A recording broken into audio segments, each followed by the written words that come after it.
Assalamu alaikum, Sheikh. Alaikum It salam worked wa for me for rahmatullahi that. wa barakatuh. How are you, Sheikh? Alhamdulillah, I'm fine. Allahumma barik, Sheikh. May Allah bless you with a long life in His obedience. Ameen.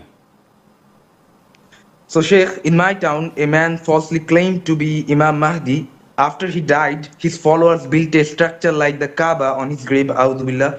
The Imams of our town first informed the government authorities, but since you know Bangladesh is not an Islamic country, no proper action was taken. Later, under the direction of the Imams, a protest was organized and it turned violent. People looted his house, destroyed two police cars, killed two people, dug up his grave and burned his body on the road. All of this Later, was wrong. Such actions that hooligans are known to do in Bangladesh, in India, in Pakistan, and sometimes in Indonesia, where they don't go back to the scholars. They don't ask for Islamic guidance from the Qur'an and the Sunnah. They act upon their impulses and upon the whispers of shaitan.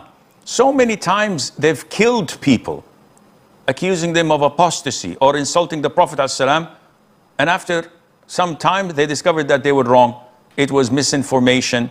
Somebody claimed this just to harm people, or that those who did this were insane. Subhanallah. We said thousands of times, demonstrations, protests are prohibited in Islam. These people don't listen. So they do things that would backfire on Islam, on the Muslims. It would tarnish their reputation because of the doing of ignorant imbeciles that have nothing to do with Islam. They're just driven by the whims and desires and the whispers of shaitan. All what you're talking about is wrong. Was he Imam Mahdi? Of course not. Where is Isa, peace be upon him, if he was Imam Mahdi? He was not even an Arab. His name was not even Muhammad ibn Abdullah. He was not even from the lineage of the Prophet ﷺ.